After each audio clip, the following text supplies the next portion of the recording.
Yeah, don't feel bad, Joey, because this is 100% how Freddy Krueger would get me in a dream as well.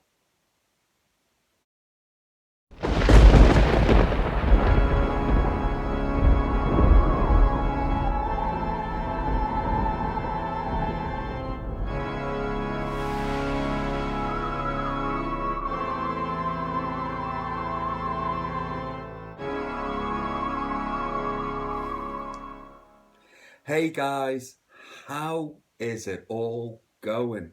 So, thank you so much for joining me for what is my Nightmare on Elm Street Part 3 Dream Warriors movie review. And before we dive into this review, forget everything that you knew what happened in Part 2 because it doesn't matter anymore. Because we start off with a whole new group of kids who are all in a mental hospital and they all have one thing in common: Freddy Krueger. And it's not a good thing to have in common because Freddy Krueger is trying to kill them all. And no one will believe them about a man in a stripy jumper with a hat with razors for fingers. Not the nurses, not the doctors, nobody. Until Nancy from the first movie turns up, and obviously she knows what's going on with the kids. So she tries to help him. And with trying to help him, the kids figure out that they can use the dream world to their advantage. They can use they can summon powers that are unique to themselves and their dreams to help them try and take Freddy down. And I have to say, this movie is a lot of fun. I thoroughly enjoy Dream Warriors. Now, when I was younger, Dream Warriors was actually my favourite Elm Street movie.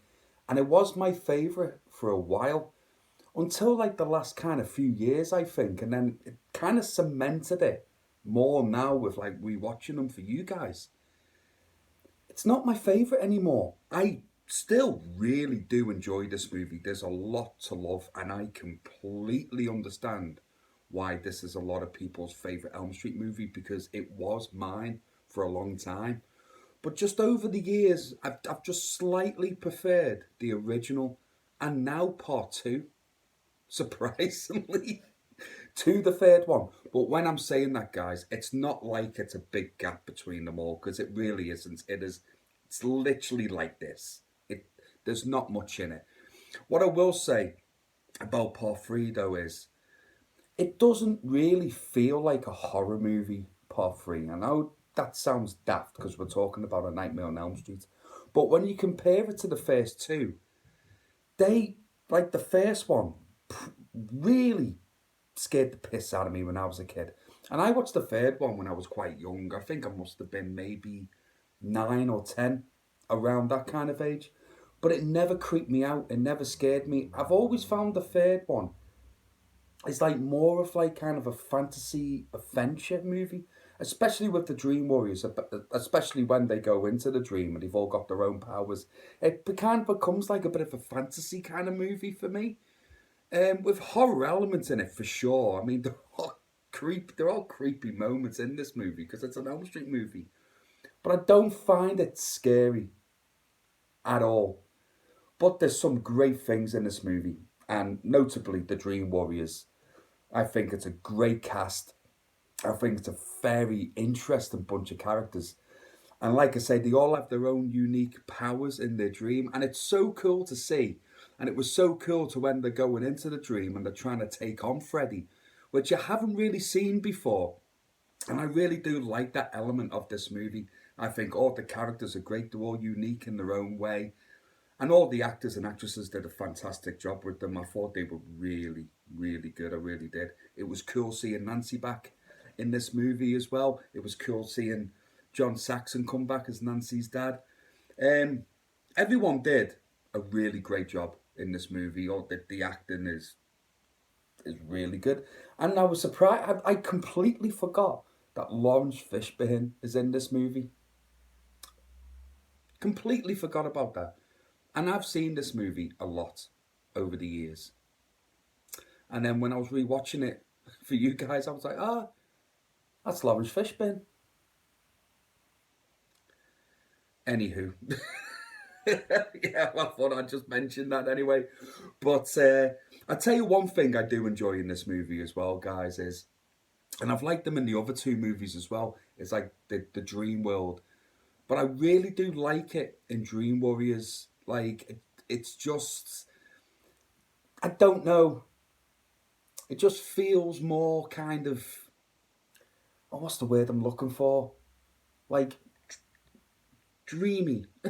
Like, you know what I mean? Like, you can tell it's like a nightmare happening. And there's some like creepy imagery in it as well. And also like that Freddy snake thing is just fucking awesome, by the way. Like, I loved that. I loved it as a kid when I first watched it. And I still love it now. It just looks tremendous. Some of the effects are actually really good in this movie. Some others though, not so much. All I'll say is Skeleton Graveyard. It's not the best. It hasn't aged great at all. It really hasn't. But all the other effects are actually fucking really good in this movie. So I do highly recommend Part 3 um, to anyone that wants to dive into the Elm Street series that hasn't seen it before. I think this will probably turn out to be your favourite. It seems to be a lot of people's favourite Elm Street movie, which, like I say, I completely agree with because it was mine for a very long time.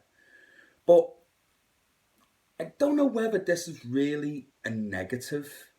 It's more of a negative for me in future installments of Elm Street, but I think it's worth bringing up in this one.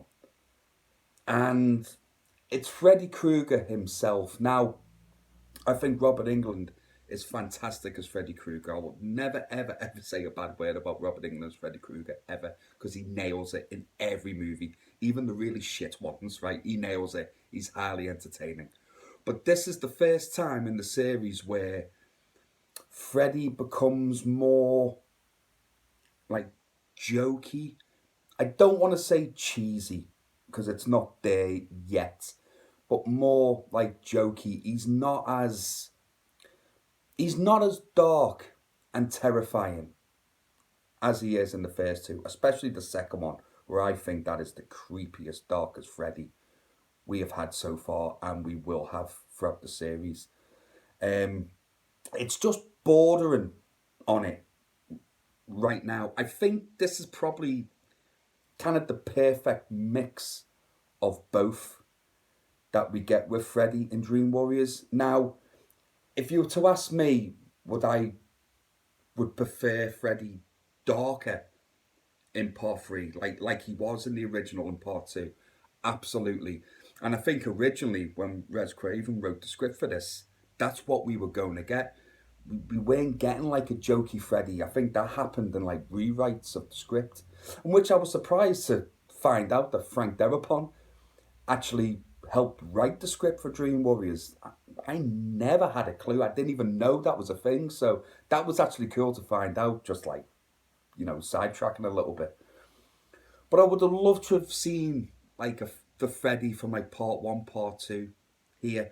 And also, this is kind of the look of Freddy now. This is kind of like the look they're going to take with him, moving forwards. And I can't prefer this look in Part 2. I think that's like also the best looking Freddy we got. Like the creepy was just horrible. I mean, you just don't want to bump into that motherfucker in your dreams whatsoever. Part 3, yeah, he's still creepy looking and stuff, but he's just nowhere near just how like horrible he looked in Part 2, you know what I mean? But like I said, it's kind of like a perfect balance between the two.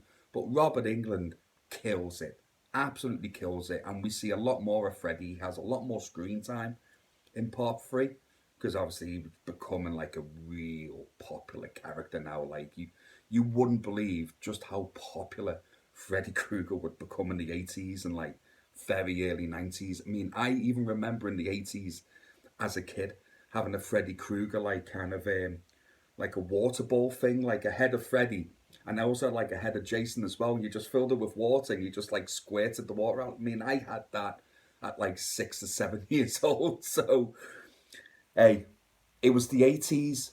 Nobody cared. But yeah, it's just weird to think about.